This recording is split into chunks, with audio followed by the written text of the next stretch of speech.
ഒഴിവാക്കേണ്ട ആഹാരം എന്താണ്, പ്രത്യേകിച്ച് ഈ വേനൽ സമയത്ത്? ദഹനത്തിന് ബുദ്ധിമുട്ടാകുന്ന സാധനങ്ങളാണ് നമ്മൾ ഒഴിവാക്കേണ്ടത്. നമ്മുടെ മെറ്റബോളിസം അല്ലെങ്കിൽ ഉപാപചയ പ്രവർത്തനങ്ങൾ കുറയുന്ന ഒരു സമയമാണ് ചൂട് ഇത്രയും അന്തരീക്ഷത്തിൽ കൂടി നിൽക്കുമ്പോൾ.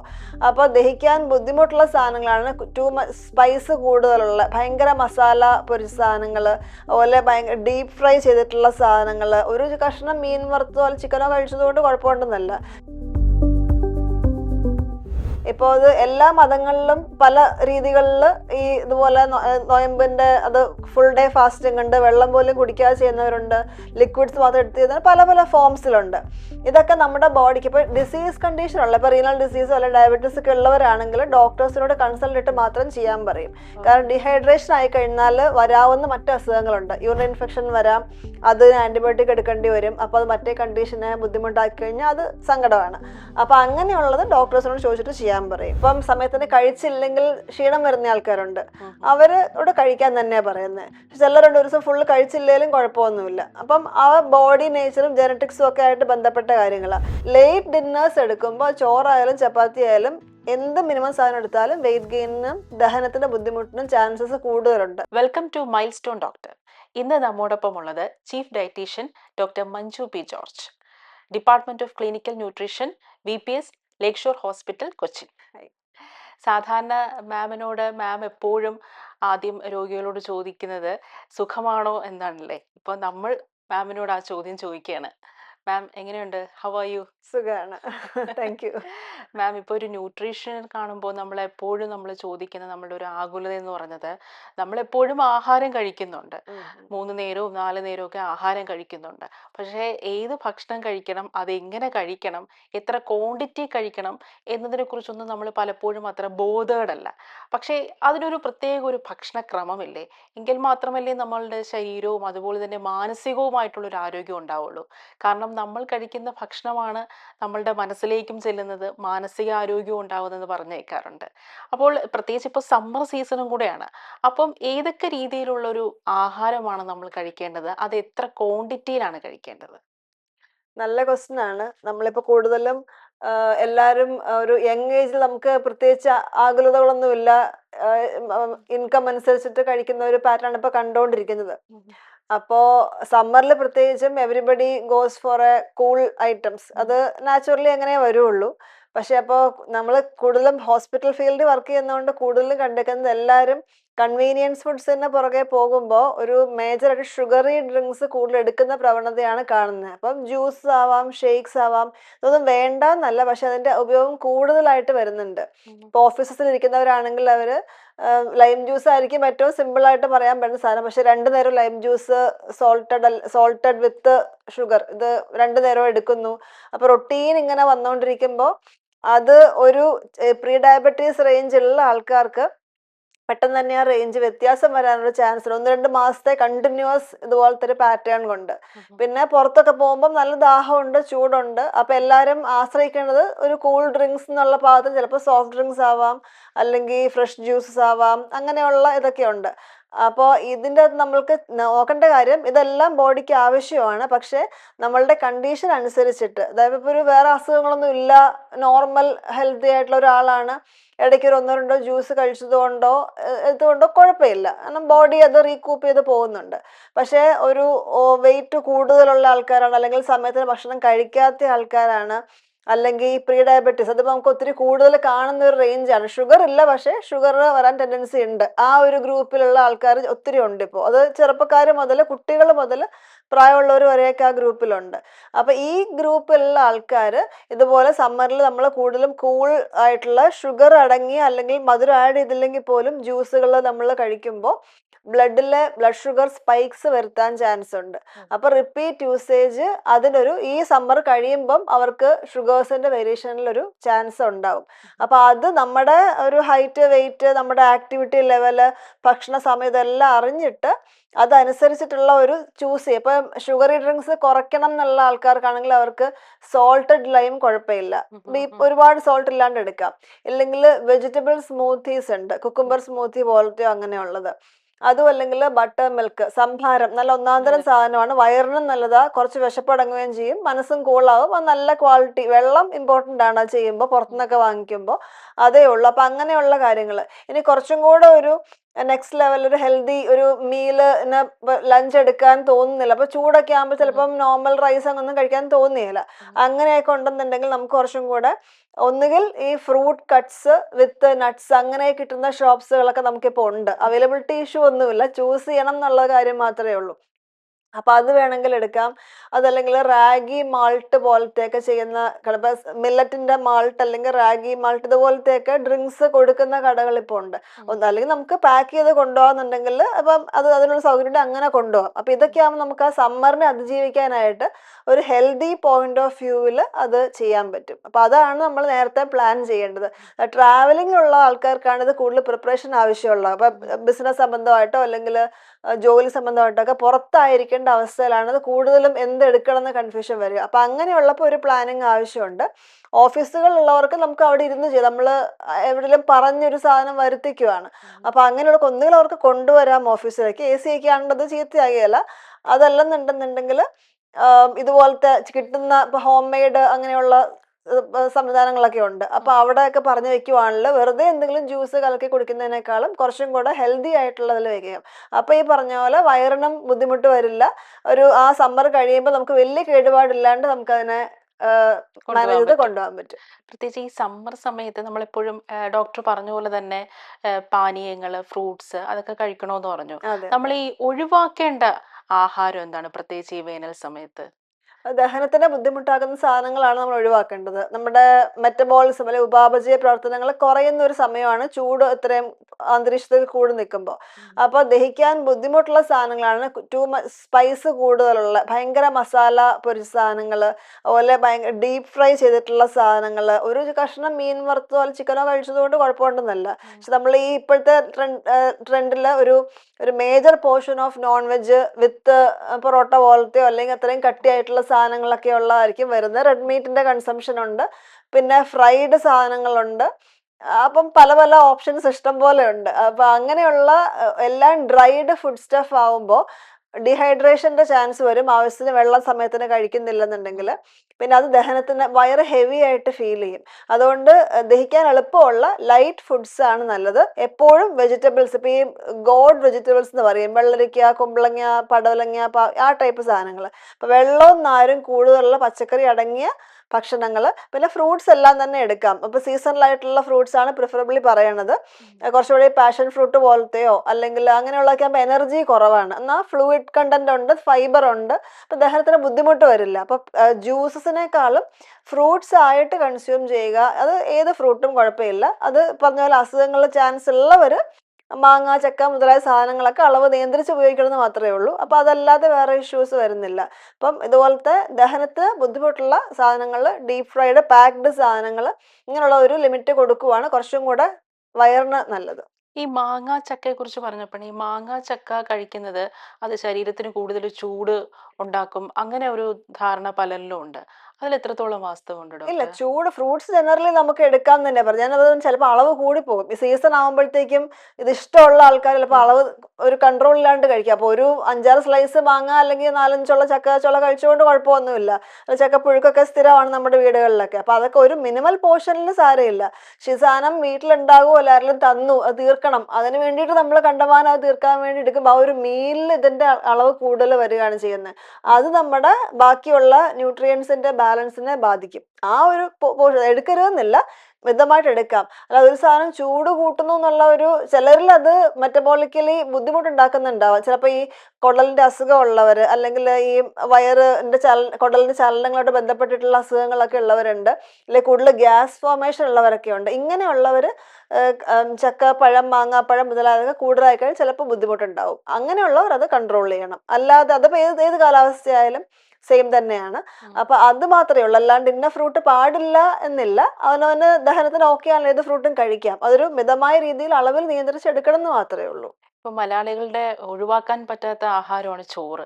ആ ചോറില്ലാതെ ലോകത്ത് എവിടെ പോയാലും മലയാളികൾക്ക് ജീവിക്കാൻ പറ്റില്ല. അതെ അതെ. പക്ഷെ നമ്മൾ ഡയറ്റ് ചെയ്യുമ്പോൾ ആദ്യം എല്ലാവരും പറയുന്നത് ചോറ് കട്ട് ചെയ്യണം, ചപ്പാത്തിയിലേക്ക് പോകണം എന്നാണ് പറയുന്നത്. ഈ ചോറ് ഇതുപോലെ തന്നെ ഈ ചോറിന്റെ ഒരു കൺസെപ്ഷൻ അത് ഇത്തരത്തിലൊരു അളവിൽ മാത്രമേ ആവുള്ളൂ? അത് ഇതുപോലെ എല്ലാ ദിവസവും നമ്മൾ ചോറ് കഴിക്കുകയാണെങ്കിൽ, പ്രത്യേകിച്ചും ഈ 2 നേരം ഉച്ചയ്ക്കും രാത്രിയും ചോറ് കഴിക്കുകയാണെങ്കിൽ അത് ശരീരത്തിന് ദൂഷ്യം ഉണ്ടാക്കുമോ? അങ്ങനെ എന്തെങ്കിലും ഉണ്ടോ? ആ. നമ്മുടെ ഈ പറഞ്ഞ പോലെ ചോറ്, എനിക്കും ചോറ് കഴിച്ചാലേ ചെന്നാലേ സമാധാനമുള്ളൂ എന്നുള്ള ഗ്രൂപ്പിലാണ് അതെ. ഞാനും വരിക. പക്ഷെ നമ്മള് ശ്രദ്ധിക്കേണ്ട കാര്യം, ചോറ് ഒരു വില്ലനൊന്നും അല്ല. നമ്മൾ എടുക്കുന്ന അളവ് ഈ പറഞ്ഞ പോലെ അളവ് തന്നെയാണ്. ഒരു 2 തവി ചോറും ഒരു 4 ചപ്പാത്തിയും തരുന്ന എനർജി ഒന്ന് തന്നെയാണ്. അപ്പൊ ചോറ് ഒഴിവാക്കിയിട്ട് നമ്മളുടെ 6 ചപ്പാത്തി കഴിച്ചുകൊണ്ട് ഡിഫറൻസ് ഒന്നും ഉണ്ടാകാൻ പോകുന്നില്ല. നമുക്കൊരു മാനസികമായിട്ട് നമ്മൾ ചോറ് അളവ് കുറയ്ക്കുമ്പോൾ, ഒരു തവി എന്ന് പറഞ്ഞാൽ ചിലപ്പോൾ ഒന്നും ഉണ്ടാവില്ല. ഒരാള് 3-4 തവി കഴിക്കുന്ന ആൾക്കാർ നോക്കുമ്പോൾ എന്താവാനാന്ന് തോന്നും. ആ ഒരു മാനസികമായ ബുദ്ധിമുട്ടേ അവിടെ വരുന്നുള്ളൂ. ചപ്പാത്തിയോ ദോശയോ ഒക്കെ നമുക്ക് എണ്ണിയെടുക്കാം. അപ്പൊ അത് 2 ആണെങ്കിൽ 2-ൽ നിർത്തിക്കഴിഞ്ഞാൽ നമുക്കവിടെ കൺട്രോൾ ചെയ്യാൻ പറ്റും. പക്ഷെ റൈസ് ആവുമ്പം കറി നല്ലതാണെങ്കിൽ ചിലപ്പോൾ കുറച്ച് ചോറും കൂടെ അങ്ങ് പോരും. അതുകൊണ്ടാണ് ആ ഒരു കൺട്രോളില്ലായ്മ അതെ. വരുന്നത്. ചോറ് ഒഴിവാക്കണം എന്ന് ഞങ്ങൾ പറയാറില്ല. ചിലരുണ്ട് ഈ പറഞ്ഞ പോലെ കുറച്ചെടുത്താൽ അത് നിൽക്കില്ല, ഇനിയും കഴിച്ചാൽ തീരുള്ളൂ എന്ന് തോന്നുന്ന ആൾക്കാരോട് തൽക്കാലം വേണേൽ മാറ്റിക്കൊള്ളാൻ പറയും. അല്ലാതെ വെയിറ്റ് കൺട്രോളിനോ അല്ലെങ്കിൽ ഇതിനോ ചോറ് റൈസ് ഒരു നമുക്ക് കൺട്രോൾഡ് പോർഷനിലൊക്കെ പോകുന്നതിന് യാതൊരു കുഴപ്പമില്ല. ഇപ്പോൾ ഒരു അളവ് പറയുവാണെങ്കിൽ ഒരു 200 ഗ്രാം, അതായത് ഒരു റൈസ് കട്ടറിന്റെ ഹീപ്പ് ചെയ്ത പോർഷൻ ഏതാണ്ട് അത്രയും വരും. അപ്പൊ അത് ഒരു നേരത്തെ മീലിൽ എടുക്കുവാണെങ്കിൽ അത് ചോറ് മാത്രമല്ല, അത്രയും തന്നെ അളവ് പയറിന്റെ വേണം. ഒരു പാം സൈസ് മീനോ ചിക്കനോ എടുക്കാം. നോർമലി ഉള്ള ഒരാൾക്കുണ്ടാവും കേട്ടോ, അസുഖങ്ങളുള്ള ആൾക്കാരുടെ വ്യത്യാസം ഉണ്ടാവും. പിന്നെ പച്ചക്കറികൾ ആവശ്യത്തിന് അവിയൽ പോലത്തത് അങ്ങനെയുള്ളതൊക്കെ കൂടുതൽ എടുക്കുക. തൈര് എടുക്കാം. ഇങ്ങനെയുള്ള എല്ലാം ആകുമ്പോഴത്തേക്കും ആ ഒരു തവി ചോറിന്റെ ആവശ്യമുള്ളൂ അവിടെ. നമ്മൾ ആദ്യം ചോറ് കൂടുതൽ കണ്ട് ശീലിച്ചുകൊണ്ടാണ് നമുക്ക് ഈ അളവ് കുറയ്ക്കാൻ ബുദ്ധിമുട്ട് വരുന്നത്. അപ്പോൾ ആദ്യം പറയണത്, ആദ്യം ഈ കറികളൊക്കെ ആദ്യം എടുത്ത് വെക്കുക, അതിലേക്ക് ഇച്ചിരി ചോറങ്ങ് ഇടുക, പ്രശ്നം കഴിഞ്ഞു. അല്ലെങ്കിൽ ഫസ്റ്റ് ചോറ് എടുക്കുമ്പോൾ നമുക്ക് മനസ്സിൽ നമ്മൾ അയ്യോ കുറച്ചു എന്നുള്ളൊരു ഫീല് വരുന്നതുകൊണ്ടാണ് തികയാണ്ട് വരുന്നത്. രാത്രി അതുപോലെ തന്നെ ലേറ്റ് ഡിന്നേഴ്സ് എടുക്കുമ്പോൾ ചോറായാലും ചപ്പാത്തി ആയാലും എന്ത് മിനിമം സാധനം എടുത്താലും വെയിറ്റ് ഗെയിനും ദഹനത്തിന്റെ ബുദ്ധിമുട്ടിനും ചാൻസസ് കൂടുതലുണ്ട്. നമ്മളെല്ലാം തന്നെ ഇരുന്നിട്ടുള്ള ജോലി ചെയ്യുന്നവരാണ് മജോറിറ്റി ആൾക്കാർ. അപ്പൊ ഈ ദിവസത്തെ മുഴുവൻ ഇരിപ്പ് കഴിയുമ്പോൾ തന്നെ നല്ല ഗ്യാസ് ഫോർമേഷൻ ഉണ്ടാവും. അതും കഴിഞ്ഞ് അത്യാവശ്യം ജോലി എല്ലാം കഴിഞ്ഞ് ഫ്രഷ് ആയിട്ട് കഴിക്കാനിരിക്കും 10 മണിയായിട്ടുണ്ടാവും. അപ്പോൾ ഒന്ന് ബോഡി ക്ഷീണിച്ചിട്ടുണ്ടാവും. പിന്നെ ഈ ഒരു ചിലപ്പോൾ വിശപ്പ് കൂടുതൽ ഉണ്ടാവും ആ സമയത്ത്. അപ്പം ചിലപ്പോൾ കൂടുതൽ കഴിച്ചു പോകും. അത് കഴിഞ്ഞ് നേരെ കിടക്കാൻ പോവുക, അല്ലെങ്കിൽ ഇരുന്നിട്ടുള്ള കാര്യങ്ങളാണ്, ടി വി കാണുക, ഫോൺ നോക്കുക, ഇങ്ങനത്തെയൊക്കെയാണ് ഒരു ശരാശരി മലയാളി ചെയ്യുന്ന കാര്യങ്ങൾ. അപ്പൊ ഇങ്ങനെയൊക്കെ ആകുമ്പോൾ ലോങ് റണ്ണിൽ ഇതേ പാറ്റേൺ വരുമ്പോൾ ചിലപ്പോൾ അത് നമ്മൾക്ക് ഗ്യാസ് ട്രബിൾ ആയിട്ടോ അല്ലെങ്കിൽ പുളിച്ചതായിട്ടോ അസിഡിറ്റി ആയിട്ടോ ഒക്കെ പോവാം. ചെറിയ പ്രായത്തിൽ ഒരു 35-40 വയസ്സ് വരെ വലിയ പ്രശ്നമൊന്നും തോന്നിയല്ല. ഈവൻ 50 വയസ്സ് വരെ ആയാലും കുഴപ്പം അത് വിസിബിളി തോന്നിയല്ലായിരിക്കും. പക്ഷെ ചിലപ്പോൾ ചുമ വരുന്നുണ്ട് ചിലർക്ക്. അത് ഈ കുത്തി ചുമ പോലെ എന്ന് പറയാറുണ്ട്. അത് തൊണ്ടയ്ക്ക് കുഴപ്പമൊന്നും ഉണ്ടാവണമെന്നില്ല. പക്ഷെ ചിലരത് അസിഡിറ്റി ഫോം ആയിട്ട് ഇവിടെ അത് ഒരു പോക്കിംഗ് സെൻസേഷൻ ആണ്. അസിഡിറ്റി ആർക്കും ഒരു എരിവോ അല്ലെങ്കിൽ പുളിച്ചോട്ടിലോ വരുന്നുണ്ടാവുകയില്ല. സോ അവരറിയില്ല ഇത് അസിഡിറ്റി കൊണ്ടാണെന്ന്. അതൊരു ലെവൽ കഴിയുമ്പോഴായിരിക്കും ചിലപ്പോൾ മെഡിക്കലി നോക്കി കഴിയുമ്പോൾ അങ്ങനെയൊക്കെയാണെന്ന് മനസ്സിലാവുന്നത്. അപ്പൊ അതിലേക്ക് പോവാണ്ടിരിക്കാനായിട്ട് അത്താഴം ഒരു 7 മണി 7:30 കഴിക്കാവുന്നുണ്ടെങ്കിൽ, 7:30 മാക്സിമം. പണ്ടൊക്കെ 8 മണിയായിരുന്നു റൈറ്റ് ടൈം. ഇപ്പൊ അതും കഴിഞ്ഞ് 6 മണി ഐഡിയലാണ്. 7:30 കഴിക്കുവാണെങ്കിൽ നമുക്കൊരു ലേശം ചോറോ അതുപോലെ ബാക്കി എല്ലാ അക്കമ്പാനിമെന്റ്സ് എടുക്കുന്നതുകൊണ്ട് കുഴപ്പമൊന്നുമില്ല. എന്നിട്ട് കിടക്കേണ്ടത് ഒരു 11 മണിയൊക്കെ ആകുമ്പോഴാണെന്നുണ്ടെങ്കിൽ ആ സമയത്ത് അവർക്കൊരു കുറച്ച് ഫ്രൂട്ട്സും ഇച്ചിരി നട്ട്സോ അല്ലെങ്കിൽ മഖാന പോലത്തെ സാധനങ്ങളോ, അത് ഫ്ലേവേർഡ് അല്ല, പ്ലെയിൻ റോസ്റ്റഡ് അതുപോലത്തെ, അപ്പൊ ഒരു പ്രോട്ടീൻ സ്നാക്കുമായി ഇച്ചിരി ഫ്രൂട്ട്സുമായി അത് കംഫർട്ടബിൾ ആയിട്ട് ബുദ്ധിമുട്ടില്ലാണ്ട് അവർക്കത് മാനേജ് ചെയ്യാൻ പറ്റും. അല്ല, ഇപ്പൊ എപ്പോഴും വെച്ചാൽ ഇപ്പൊ 7 മണിക്കൊക്കെ ഡിന്നർ കഴിക്കും, ഇതുപോലെ കുറച്ച് കഴിയുമ്പം വിശക്കും. അതെ അതെ. അപ്പം ഈ ഫ്രൂട്ട്സും അത്തരത്തിലുള്ള സാധനങ്ങൾ മാത്രം കഴിച്ച് നമുക്ക് ഓക്കെ മെയിൻ മീൽ നമ്മൾ ക്വാണ്ടിറ്റി കുറച്ചിട്ട് റൈസ് അല്ലെങ്കിൽ ഗോതമ്പ് അല്ലെങ്കിൽ എന്തെങ്കിലും ടിഫിൻ ആയാലും കുഴപ്പമില്ല, അതൊരു അളവ് കുറച്ച് കഴിക്കുന്നു. കൂടെ കറികൾ ചെല്ലണം. ചിലപ്പോൾ ഈ ഓട്സ് കഴിക്കുന്നവരുണ്ടല്ലോ, കഞ്ഞി അല്ലെങ്കിൽ ഓട്സ് ഒക്കെ, കഞ്ഞി ചമ്മന്തി, ഓട്സ് ആണെങ്കിൽ വെള്ളത്തിൽ കാച്ചി കുടിക്കും. അതൊരു കംപ്ലീറ്റ് മീലേ അല്ല. അങ്ങനത്തെ ട്രെൻഡാണ് നമ്മൾ. അങ്ങനെ ആകുമ്പോൾ അളവ് കുറയ്ക്കാൻ പറ്റിയല്ല, കാരണം വയറ് നിറയണമല്ലോ. അപ്പൊ ആ മെയിൻ മീലിന്റെ ക്വാണ്ടിറ്റി കുറച്ചിട്ട് കറികൾ കൂടുതൽ എടുക്കുക. അത് നോൺ വെജ് ഒഴിവാക്കി. ഇപ്പം ഇന്നും കൂടെ കൺസൾട്ടേഷനിൽ വന്നപ്പം പറഞ്ഞു ഞാൻ വെയിറ്റ് കുറയ്ക്കാൻ വേണ്ടി നോൺ വെജ് ഒഴിവാക്കി, വെജ് ആക്കി. പക്ഷെ വലിയ വ്യത്യാസമൊന്നും ഇല്ലാന്ന്. വ്യത്യാസം വരില്ല, കാരണം നോൺ വെജ് ഒഴിവാക്കാൻ നമുക്ക് ടേസ്റ്റ് കുറയുന്നേ ഉള്ളൂ, അല്ലെങ്കിൽ ആ ഒരു യൂഷ്വൽ ഫീല് വരുന്നില്ലെന്നേ ഉള്ളൂ. പക്ഷെ വെജ് ആക്കുന്നതുകൊണ്ട് കുഴപ്പമൊന്നുമില്ല. ഇപ്പൊ ഈ മതപരമായിട്ടുള്ള റീസൺസ് കൊണ്ട് പലരും ഈ ഇതുപോലെ ആഹാരം ഒഴിവാക്കാറുണ്ട്, വ്രതമെടുക്കുക, അതുപോലെ തന്നെ നൊയമ്പെടുക്കുക, വൈകുന്നേരമാണ് ഈ നൊയമ്പ് മുറിക്കുന്നത്. അതെ. അപ്പോൾ അതൊക്കെ എങ്ങനെയാണ് നമ്മളെ ശരീരത്തിന് ഗുണമുണ്ടാക്കുന്നുണ്ടോ? ചിലർ പറയും അത് ശരീരത്തിന് വളരെ നല്ലതാണെന്ന് പറയും. അപ്പൊ ഏതെങ്കിലും രീതിയിലുള്ള ശരീരത്തിന് എന്തെങ്കിലും അത് നെഗറ്റീവായിട്ട് വരാൻ സാധ്യതയുണ്ട്? കാരണം ഒരു ദിവസം മുഴുവൻ ചിലവർ പട്ടിണി കിടക്കും, വെള്ളം പോലും കുടിക്കില്ല. ഇപ്പൊ നോർത്തിലൊക്കെ കറുവാ ചൗക്ക് എന്നും പറഞ്ഞൊരു ചടങ്ങ് തന്നെ ഉണ്ടല്ലോ. അപ്പം ഇതൊക്കെ എങ്ങനെയാണ് ശരീരത്തിനെ ബാധിക്കുന്നത്? നമ്മുടെ ഇതുപോലത്തെ മതപരമായ ചടങ്ങുകളൊക്കെ ചെയ്തേക്കണത് എന്തെങ്കിലും ഒരു ബേസിസ് വെച്ചിട്ടായിരിക്കും അതൊക്കെ നിയമിച്ചിട്ടുണ്ടാവുക. നമ്മള് പിന്നെ ചിലര് പട്ടിണി കിടക്കുന്ന ടൈപ്പിൽ അത് പോയാൽ എന്നാ നൊയമ്പാണല്ലോ, എന്നാ പിന്നെ വെയിറ്റ് കുറച്ചേക്കാന്ന് ഓർത്തിട്ട് അവിടെയാണ് പ്രശ്നം വരുന്നത്. ഇപ്പോൾ അത് എല്ലാ മതങ്ങളിലും പല രീതികളിൽ ഈ ഇതുപോലെ നൊയമ്പിന്റെ അത് ഫുൾ ഡേ ഫാസ്റ്റിംഗ് ഉണ്ട്, വെള്ളം പോലും കുടിക്കാതെ ചെയ്യുന്നവരുണ്ട്, ലിക്വിഡ്സ് മാത്രം എടുത്ത് ചെയ്യുന്ന പല പല ഫോംസിലുണ്ട്. ഇതൊക്കെ നമ്മുടെ ബോഡിക്ക് ഇപ്പോൾ ഡിസീസ് കണ്ടീഷൻ ഉള്ള ഇപ്പോൾ റീനൽ ഡിസീസോ അല്ലെങ്കിൽ ഡയബറ്റീസ് ഒക്കെ ഉള്ളവരാണെങ്കിൽ ഡോക്ടേഴ്സിനോട് കൺസൾട്ട് ഇട്ട് മാത്രം ചെയ്യാൻ പറയും. കാരണം ഡീഹൈഡ്രേഷൻ ആയി കഴിഞ്ഞാൽ വരാവുന്ന മറ്റു അസുഖങ്ങളുണ്ട്. യൂറിൻ ഇൻഫെക്ഷൻ വരാം, അതിന് ആന്റിബയോട്ടിക് എടുക്കേണ്ടി വരും. അപ്പോൾ അത് മറ്റേ കണ്ടീഷനെ ബുദ്ധിമുട്ടാക്കി കഴിഞ്ഞാൽ അത് സങ്കടമാണ്. അപ്പൊ അങ്ങനെയുള്ളത് ഡോക്ടേഴ്സിനോട് ചോദിച്ചിട്ട് ചെയ്യാൻ പറയും. അല്ലാതെ ഒരു ജനറലി നോർമൽ ആയിട്ടുള്ള ആൾക്കാർക്കാണെങ്കിൽ അവർക്ക് അവരുടെ ബോഡി ഓക്കെ ആണല്ലോ, അവർക്ക് അത് ചെയ്യുന്നതിന് കുഴപ്പമില്ല. ഇപ്പോൾ ചില മതങ്ങളിൽ ഭക്ഷണം സോളിഡ് ഫുഡ് കഴിക്കരുത്, എന്നാൽ ലിക്വിഡ്സ് വെള്ളം കുടിക്കാം, ചായ കുടിക്കാം, അങ്ങനെയുള്ള റിലീജിയസ് ആയിട്ടുള്ള ചെയ്യുന്നവരുണ്ട്. അവർ ലിക്വിഡ്സ് കൂടുതൽ എടുക്കാൻ പറയും. അത് ഷുഗറി ഡ്രിങ്ക്സ് അല്ല, ബട്ടർ മിൽക്ക്, മോരും വെള്ളം പോലത്തത്, അല്ലെങ്കിൽ black tea, black coffee, or ഒരു 1-2 മിൽക്ക് ടീ അല്ലെങ്കിൽ കോഫി. അത് സ്ട്രോങ്, ഭയങ്കര ചൂട് വേണ്ട, ഒരു ഹൈഡ്രേഷന് വേണ്ടിയുള്ളത്. പക്ഷെ വെള്ളം ശരിക്കും കുടിക്കാൻ പറയും ആ സമയത്ത്. ഇനി വെള്ളം പോലും കുടിക്കാണ്ട് മോർണിംഗ് നൈറ്റ് വരെ ചെയ്യുന്ന നൊയമ്പെടുക്കുന്നവരുണ്ട്.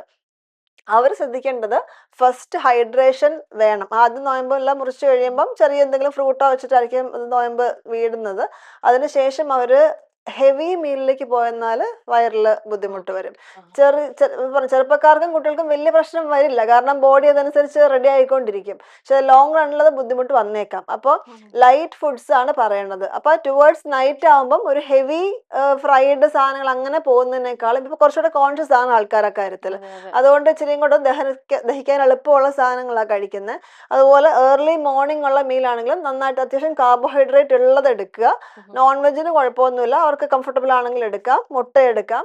അങ്ങനെ ഒരു balanced pattern morning and night keep ചെയ്യുവാണെങ്കിൽ ഇതിൽ വലിയ ഇഷ്യൂസ് വരുന്നില്ല. കാരണം ഡേ ടൈമിൽ അവർ കൂടുതൽ ഡീഹൈഡ്രേഷൻ ഉള്ള സ്ഥലത്ത് പോയാൽ മാത്രമാണ് ഈ അതിൻ്റെയൊക്കെ ബുദ്ധിമുട്ട് വരുള്ളൂ. അപ്പോൾ അത് അവരുടെ പാറ്റേൺ ഒക്കെ അനുസരിച്ചിട്ട് അവർക്ക് ചെയ്യാം. അതുകൊണ്ട് പിന്നെ ഓട്ടോഫാജി എന്നൊരു കൺസെപ്റ്റ് ഉണ്ട്. ഇപ്പോൾ ബോഡി തന്നെ റിപ്പയർ ചെയ്യുന്ന ഒരു അവസ്ഥ സ്റ്റാർവേഷനിൽ. അപ്പം അതൊരു ഒരു പരിധിവരെ ശരിയാണ്. നമ്മൾ കഴിക്കാണ്ടിരിക്കുമ്പോൾ നമ്മളിലുള്ള ബോഡിയിൽ സ്റ്റോർഡ് ആയേക്കുന്ന കൊഴുപ്പും ഇതൊക്കെ യൂസ്ഡ് ആയി പോകുന്നുള്ളൂ. അപ്പോൾ അത് ഒരു ഹെൽത്തി പോയിന്റ് ഓഫ് വ്യൂവിൽ നമ്മളൊരു പാറ്റേണിൽ ചെയ്യുന്നതിന് പ്രശ്നമില്ല. പക്ഷെ അതിനു വേണ്ടി എല്ലാ ദിവസവും പട്ടിണി കിടന്നു കഴിഞ്ഞാൽ ബോഡി വീക്ക് ആവും. Weekly once or twice that is okay. Doctor, നമ്മൾ അടുത്ത സെഗ്മെന്റ് പബ്ലിക് എന്നുള്ള ക്വസ്റ്റ്യൻ ആണ്. ആദ്യത്തെ ചോദ്യം, ഈ ജോലി തിരക്കുകൾ കാരണം പലപ്പോഴും ബ്രേക്ക്ഫാസ്റ്റും ലഞ്ചും ഒഴിവാക്കി ബേക്കറി ഐറ്റംസ് കൊണ്ട് ജീവിച്ച് മുന്നോട്ട് പോകുന്ന ഒരു ഭക്ഷണക്രമമുണ്ട്. ഇത് ആരോഗ്യത്തെ എത്രത്തോളമാണ് ബാധിക്കുന്നത്? ബേക്കറി ഐറ്റംസ് കൊണ്ട് മാത്രം ജീവിച്ചു കഴിഞ്ഞാൽ അത് നല്ലോണം ആരോഗ്യത്തിന് പ്രശ്നമാകും എന്ന് തന്നെയാണ് പറയുന്നത്. ഇപ്പോൾ ഒരു മീലേ കഴിക്കാൻ പറ്റുള്ളൂ, ഒരു normal meal, that is okay. പക്ഷേ ബാക്കി നേരങ്ങളിൽ അവർ പ്രോട്ടീനും നാരും വെള്ളം അടങ്ങിയ സ്നാക്സ് എങ്കിലും എടുക്കണം, അതേ ഉള്ളൂ. ഇപ്പോൾ ഭക്ഷണം സമയത്തിന് കഴിക്കാൻ ചിലപ്പോൾ മീറ്റിംഗ്സോ അല്ലെങ്കിൽ ട്രാവലോ ഒക്കെ ഉള്ളപ്പോൾ പറ്റിയെന്ന് വരില്ല. അപ്പോൾ ഒരു പ്രോപ്പറായിട്ടൊരു ഏതൊരു ബ്രേക്ക്ഫാസ്റ്റ് അല്ലെങ്കിൽ ലഞ്ച്, ഇതിലേതെങ്കിലും ഒരു പ്രോപ്പർ സമയത്ത് എടുക്കാൻ പറയും. പിന്നെ അവർക്ക് സ്നാക്സ് ആശ്രയിക്കാണ്ടിരിക്കാനായിട്ട് അവർക്ക് കയ്യിൽ കരുതാവുന്ന ലൈറ്റ് സ്നാക്സ് ഉണ്ട്. അത് ഇപ്പം യോഗേർട്ട് പോലെ സാധനങ്ങൾ, അല്ലെങ്കിൽ പ്ലെയിൻ കേർഡ് വീട്ടിലുണ്ടാക്കിയത്, അതല്ലെങ്കിൽ നട്ട്സ് ഒരു നല്ല സ്നാക്ക് ഓപ്ഷനാണ്. സീഡ്സ്, ഈ സൺഫ്ലവർ, ഫ്ലാക്സ്, അങ്ങനത്തെ സീഡ്സിന്റെ കൺസംഷൻ ഒരു ഫ്രൂട്ടോ 2-3 കൊണ്ടുപോയി കഴിഞ്ഞാൽ ഇടയ്ക്കൊന്ന് കഴിക്കാനുള്ളതായി. അപ്പോൾ ഒരു മീലിന് പകരം സ്നാക്സ് പോയി കഴിഞ്ഞാൽ വല്ലപ്പോഴൊക്കെ നമ്മൾ ചെയ്യും എന്നല്ലാണ്ട് ഒരു റെഗുലർ പാറ്റേണിൽ പോകുന്ന ആസിഡിറ്റി പോലെയുള്ളത്, അല്ലെങ്കിൽ ഈ ഗ്യാസ്ട്രിക് ഇഷ്യൂസ് വരാം, അമിതമായിട്ട് വെയിറ്റ് ഗെയിനും വരാം. കാര്യം കഴിക്കുമ്പോൾ ഒന്നും കഴിക്കുന്നില്ല, പക്ഷെ എടുക്കുന്ന സാധനം എനർജി കൂടുതലുള്ള സാധനം, കലോറി കൂടുതൽ. അപ്പൊ അതിൽ വേറൊന്നും കിട്ടാനുമില്ല, പ്രോട്ടീൻ ഒരു ബാലൻസ്ഡ് അല്ല അത്. അപ്പൊ അതെല്ലാം കൊഴുപ്പായിട്ട് സ്റ്റോർഡ് ആകും. അതുകൊണ്ട് ബേക്കറി സാധനങ്ങളെ മാത്രം ഡിപ്പെൻഡ് ചെയ്ത് മീൽ റീപ്ലേസ് ചെയ്യുന്നതിനോട് അഭിപ്രായമില്ല. മാത്രമല്ല ഈ ലേറ്റ് നൈറ്റ് ആ ചിലവർ ഈ ഷുഗർ കഴിക്കുമല്ലോ, അതെ ഈ അതെ ബിസ്ക്കറ്റ് കേക്ക് അതൊക്കെ. ആ അപ്പോൾ അത് നമുക്ക് ഈ ലേറ്റർ സ്റ്റേജിൽ ഷുഗർ വരാനുള്ള സാധ്യതയുണ്ടോ? അവർക്ക് ആദ്യം ഗ്യാസ്ട്രിക് ബുദ്ധിമുട്ടുകളോ അല്ലെങ്കിൽ വെയിറ്റ് ഗെയിനോ വരും. അത് അബ്ഡോമിനൽ ആ ഒരു വയറിന്റെ ഭാഗത്തെ വെയിറ്റ് കൂടാം. അതുപോലെ അവരുടെ മെറ്റബോളിസം തടസ്സപ്പെടാം. ഇൻസുലിൻ സെക്രീഷന്റെ കാര്യങ്ങളൊക്കെ വ്യത്യാസങ്ങൾ വരാം. അത് ഫാമിലി ഹിസ്റ്ററി ഓഫ് ഡയബറ്റീസ് ഉള്ളവരാണെന്നുണ്ടെങ്കിൽ ഒരു ടെൻഡൻസി അവിടെ ഉണ്ട്. അതല്ല ഹിസ്റ്ററി ഇല്ലെങ്കിൽ പോലും അവരുടെ വെയിറ്റ് ഗെയിനും ആ അബ്ഡോമിനൽ ഫാറ്റ് കൂടി വരുന്നതുകൊണ്ട് റിസ്ക് അവിടെ വരുന്നുണ്ട്. ഇതുപോലെ ലേറ്റ് സ്നാക്കിംഗ് വരുമ്പോൾ. അപ്പൊ അതുകൊണ്ട് അത് കൂടുതലും ന്യൂട്രിയൻ റിച്ച് ആയിട്ടുള്ള, ഇവൻ നമ്മൾ നൈറ്റ് ഷിഫ്റ്റ് ചെയ്യുന്ന ആൾക്കാരോട് പോലും അതെ അതെ. പറയണത് എനർജി റിച്ച് ആയിട്ടുള്ള സ്നാക്കിംഗ് കൂടുതൽ വേണ്ട, ലൈറ്റ് ഫുഡ് മതി എന്നുള്ള പറയുന്നത്. അപ്പോൾ ഉറക്കം പോകുമ്പോൾ വീണ്ടും നമ്മുടെ ഗട്ട് മൈക്രോബയോം എന്നൊരു ഘടകമുണ്ട്, വയറ്റിലെ ഗുഡ് ബാക്ടീരിയ. ഇതിന്റെ സന്തുലിതാവസ്ഥ താളം തെറ്റും. അത് തന്നെ ഒബീസിറ്റിക്ക് അല്ലെ വെയിറ്റ് ഗെയിനിന് ചാൻസ് ഉണ്ടാക്കും. അപ്പൊ ഇതെല്ലാം ഇന്റർലിങ്ക്ഡ് ആയതുകൊണ്ട് പ്രിഫറബിളി 11-11:30 കിടക്കാനാ പറയുന്നത്. അപ്പൊ ഈ രാത്രിയുള്ള സ്നാക്കിംഗ് ഒഴിവാക്കാൻ പറ്റും. എന്നിട്ടൊരു 5 മണി വരെയൊക്കെ ആ ഒരു ഉറക്കം നീളുവാണെങ്കിൽ നമുക്ക് നമ്മുടെ ഹെൽത്ത് ഒന്നൊരു ബേസിക് ഹെൽത്ത് കീപ്പ് ചെയ്യാൻ പറ്റും. അതല്ലെങ്കിൽ മൂഡ് സ്വിങ്സ് വരാം. അപ്പൊ തന്നെ ഈ സ്ട്രെസ് ഈറ്റിംഗ് വരും.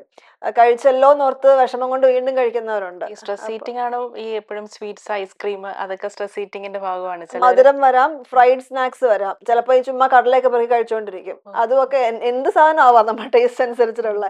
അതൊക്കെ നമ്മൾ കഴിച്ചുകൊണ്ടിരിക്കുമ്പോൾ നമുക്ക് അറിയാം ശരിയല്ല, പക്ഷെ കൺട്രോൾ ചെയ്യാൻ പറ്റുന്നില്ല. അതൊക്കെ നമ്മുടെ ആ ഒരു ലൈഫ് സ്റ്റൈലിലെ മോഡിഫിക്കേഷൻ കുറേയൊക്കെ ചെയ്യുവാണെങ്കിൽ അത് നമ്മുടെ കൺട്രോളിൽ ചെയ്യാവുന്ന കാര്യമേ ഉള്ളൂ. ഓക്കെ, നോക്കാം. അടുത്ത ചോദ്യം. ഈ അൽഫാം സ്ഥിരമായി കഴിച്ച് ക്യാൻസർ വന്നു എന്ന രീതിയിൽ കഴിഞ്ഞിടെ നടൻ ചെയ്ത ഒരു വീഡിയോ വൈറലായിരുന്നു. ഇതിൽ എന്തെങ്കിലും വാസ്തവമുണ്ടോ? അൽഫാം കഴിച്ചുകൊണ്ട് മാത്രം ക്യാൻസർ ഒന്നും വരില്ല. അതൊരു ഡിഷ്, എല്ലാവർക്കും ഇഷ്ടമുള്ള ഒരു ഡിഷ് എന്നേ പറയുന്നുള്ളൂ. പക്ഷെ അതിന് ശ്രദ്ധിക്കാനുള്ളത് മീറ്റ് ചാർഡ് ആകും. കരിഞ്ഞ രീതിയിലുള്ള ആ മുരിച്ചു കഴിയുമ്പോഴത്തെ നല്ലോണം കരിയുന്ന കരിയുന്ന ഘടകങ്ങളിൽ ഒന്നും ഹെൽത്തി ഉള്ള സാധനങ്ങളില്ല. അതൊരു കാഴ്സിനോജനിക് സാധനമായിട്ട് ബോഡിയിൽ മാറാൻ ചാൻസ് ഉണ്ട്. അപ്പൊ എന്നും അത് കഴിച്ചുകൊണ്ട് വരണമെന്നോ ഉള്ളവർക്ക് അത് കഴിക്കാത്തവർക്ക് വരില്ല എന്നോ അങ്ങനെയൊന്നും പറയാൻ പറ്റിയല്ല. പക്ഷെ അതൊരു വൺ ഓഫ് ദ റീസൺ ആണ് ഈ മീറ്റ് ചാർഡ് ആയിട്ട് എടുക്കുന്ന മീറ്റ് എടുക്കുന്നതിന്റെ ഒരു ഇത്. അല്ലാണ്ട് അതിന്റെ പ്രോപ്പറായിട്ട് കുക്ക് ചെയ്തിട്ടുള്ള മീറ്റ് എടുക്കുന്നുണ്ട് വല്ലപ്പോഴും. എന്നും ഒക്കെ കഴിച്ചാൽ എന്ത് സാധനമാണെങ്കിലും കാരണം അത്രയും ക്വാണ്ടിറ്റി, അതിന്റെ കൂടെ ഹുമ്മൂസ് ഉണ്ടാവും, പൊറോട്ടയോ അല്ലെങ്കിൽ ഖുബൂസോ ഉണ്ടാവും. ഈ സാധനമൊക്കെ എന്നും കഴിച്ചു കഴിഞ്ഞാൽ നമുക്ക് വയറിന് പിടിക്കുന്ന പ്രശ്നം ഉണ്ടാവാൻ ചാൻസ് ഉണ്ട്. അപ്പൊ ഒരു ഇഷ്ടമുണ്ട്, ഒരു കൊതിയുണ്ട്, ഒരു വീക്ക്ലി അല്ലെങ്കിൽ 2 ആഴ്ച കൂടുമ്പോൾ ഒരെണ്ണം എടുത്തു, that is okay. Late night കഴിക്കാണ്ട് നോക്കുക എന്നുള്ളതേ ഉള്ളൂ. അതുപോലെ മലയാളികളുടെ ഏറ്റവും പ്രിയപ്പെട്ട ആഹാരമാണല്ലോ ഈ പൊറോട്ടയും ബീഫും. പിന്നെ ചിക്കൻ. ഈ ചിലവർക്ക് ചിക്കൻ ഇല്ലാതെ ചോറ് കഴിക്കാൻ പറ്റില്ല, ആഹാരം കഴിക്കാൻ എല്ലാ ദിവസവും ചിക്കൻ വേണം. അതുപോലെ തന്നെ ഈ പൊറോട്ടയും ബീഫും ഇത് എങ്ങനെയാണ് നമ്മൾ എല്ലാ ദിവസവും ഈ മീറ്റ് കഴിക്കുന്നത്? അത് ശരീരത്തിന് എങ്ങനെയാണ് അതിനെ ബാധിക്കുന്നത്? ചിക്കനോ മീനോ നമ്മൾ ഹോം കുക്ക്ഡ് അളവിൽ കുഴപ്പമില്ല. അതായത് ഒരു കൈപ്പത്തി അളവ്, 100 ഗ്രാം നോർമലി ഉള്ള ഒരാൾക്കാണ് അളവ് അങ്ങോട്ടും ഇങ്ങോട്ടും മാറാം ഡിപ്പെൻഡിങ് ഓൺ വെയിറ്റും ഹൈറ്റും ഒക്കെ വെച്ച് നോക്കുമ്പോൾ. അപ്പോൾ അത് കുക്ക്ഡ് പോർഷനിൽ കുഴപ്പമില്ല. പിന്നെ ചിക്കനൊക്കെ അത് പച്ചക്കറി കഴിക്കാണ്ട് ഇതൊക്കെ എടുക്കുമ്പോൾ മറ്റ് ദഹന സംബന്ധമായ കോൺസ്റ്റിപ്പേഷൻ പോലത്തെ പൈൽസ് പോലത്തെ ഒക്കെ വരാനൊരു ചാൻസ് അവിടെ ഉണ്ട്. അന്ന് വെച്ച് കഴിക്കാൻ പാടില്ല എന്ന് പറയുന്നില്ല. റെഡ് മീറ്റ് ഫ്രീക്വൻസി കുറയ്ക്കാൻ തന്നെയാണ്, എന്നും കഴിക്കാൻ സജസ്റ്റ് ചെയ്യുന്നില്ല. ഒരു വീക്ക്ലി വൺസോ അല്ലെങ്കിൽ 2 ആഴ്ചയിലോ 1-2 പ്രാവശ്യം അത് കുഴപ്പമില്ല. അത് ഹോം കുക്ക്ഡ് ആണ് ഞാനീ പറയുന്നത്. പുറത്തുനിന്ന് മേടിക്കുമ്പോൾ ചിക്കൻ ആയാലും ബീഫ് ആയാലും മീനായാലും നല്ലോണം കളേഴ്സും അതുപോലെ നല്ല ഗ്രേവി, കാരണം ടേസ്റ്റ് ആണ് ഒരു വലിയ ഫാക്ടർ വരുന്നത്, ഇതുണ്ടാവും. അപ്പൊ വെളിയിൽ നിന്ന് വാങ്ങിക്കേണ്ടി വരുന്ന അവസ്ഥയിൽ പറയുന്നത് അതിന്റെ ഗ്രേവി കൂടുതൽ എടുക്കാണ്ടിരിക്കുക, കഷ്ണം എടുത്ത് കഴിച്ചോളുക. അതാകുമ്പോൾ നമുക്ക് വേറെ ഒരുപാട് മസാലകൾ അകത്ത് ചെല്ലുന്നില്ല, കൊഴുപ്പ് അകത്ത് ചെല്ലുന്നില്ല. അതിലിങ്ങനെ കഴിച്ചു കഴിയുമ്പോൾ ഇങ്ങനെ എരിയാൻ തുടങ്ങും, ചിലപ്പോൾ ബേണിങ് വന്നുകൊണ്ടിരിക്കും. എന്നും പുറത്തുനിന്ന് കഴിക്കുന്നവരാണെങ്കിൽ ഇവർ മസാല ദോശ കഴിച്ചാൽ പോലും ഈ പറഞ്ഞ എരിച്ചിൽ വരുന്നുണ്ട്. അപ്പോൾ സ്പൈസി ആയിട്ടുള്ള സാധനങ്ങൾ കഴിക്കുമ്പോൾ അത് ചാൻസസ് ഉണ്ട്. പൊറോട്ട ഇതുപോലെ തന്നെ എല്ലാവർക്കും ഇഷ്ടമുള്ള സാധനമാണ്. എന്നിട്ട് നോ എന്ന് പറയുന്നില്ല, എന്നാൽ ഇത് എന്നും ആകുകയും ചെയ്യരുത്. ഇപ്പൊ എന്നും വൈകുന്നേരം അല്ലെങ്കിൽ ആഴ്ച 3-4 പ്രാവശ്യം എടുക്കുന്നു, അതിന്റെ ആവശ്യമില്ല. നമുക്കൊരു ഇടയ്ക്കൊരു കഴിക്കണം എന്ന് തോന്നി പുറത്തു പോയപ്പോൾ കഴിച്ചു, ഓക്കെ, വയറിന് കുഴപ്പമൊന്നും ഇല്ലാത്ത ആൾക്കാരാണെങ്കിൽ എടുക്കുന്നതിൽ തെറ്റൊന്നുമില്ല. പക്ഷെ അത് ഫ്രീക്വൻസിയിലോട്ട് പോകാൻ ഒന്നും സംഭവിക്കാണ്ടിരിക്കുകയാണ് നല്ലത്. അടുത്ത, ഈ അച്ചാർ സ്ഥിരമായി കഴിക്കുന്നത് ക്യാൻസറിലേക്ക് നയിക്കുന്ന ഒരു കാരണമുണ്ടോ? അച്ചാർ കഴിച്ചുകൊണ്ട് ക്യാൻസർ വരില്ല, പക്ഷെ അസിഡിറ്റി വരാം, BP വരാൻ സാധ്യത, BP ചാൻസ് ഉണ്ട്. പറഞ്ഞാൽ ഉപ്പ്, അപ്പൊ ചിലർ പറയും വീട്ടിലുണ്ടാക്കുന്നതാണ് ഉപ്പില്ലാണ്ട് അല്ലെ ഉപ്പ് കുറച്ചിട്ടാണ്, എന്നാലും ഇതേൽ പിടിക്കുമ്പം ഉപ്പ് പിടിക്കുന്നുണ്ട്. അപ്പൊ അത് ഈ പറഞ്ഞ പോലെ എപ്പോഴെങ്കിലും നമ്മളൊരു കറിക്ക് ഒരു ടേസ്റ്റ് വീട്ടിലുണ്ടാക്കി അത് കഴിച്ചു, കുഴപ്പമില്ല. പക്ഷെ ഈ അസിഡിറ്റി ഒക്കെ ഉള്ള ആൾക്കാർ ഇതുപോലത്തെ കഴിക്കുമ്പോൾ ഇതൊരു നമ്മുടെ വൈറൽ ലൈനിങ്ങിനെ അത് അഫക്റ്റ് ചെയ്യും. അവിടെ അൾസർ ഫോർമേഷൻ ഉണ്ടാവും. അൾസർ ഫോർമേഷൻ നമ്മൾ അതും മൈൻഡ് ചെയ്യണം. നമ്മൾ ഇതിനെ ഇങ്ങനെ പിടിപ്പിച്ചുകൊണ്ടിരിക്കുവാണെങ്കിൽ ഇത് കിടന്നിട്ട് ചിലപ്പോൾ വയറിന്റെ കലകളിൽ ആ സെൽസിൽ മാറ്റങ്ങൾ വരുത്താം.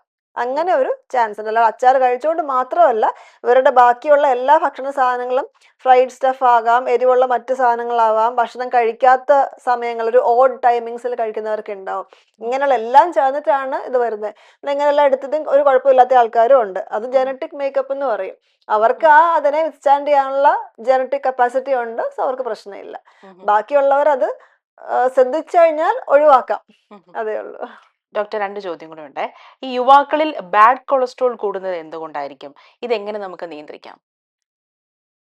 കൊളസ്ട്രോളിന്റെ ഘടകങ്ങളാണ്. അതിലൊരു ഘടകമാണ് ഈ പറഞ്ഞ ഈ ഒരു സാധാരണക്കാർക്ക് മനസ്സിലാകുന്ന ഒരു ഭാഷയാണ് ബാഡ് ആൻഡ് ഗുഡ് കൊളസ്ട്രോൾ എന്നുള്ളത്.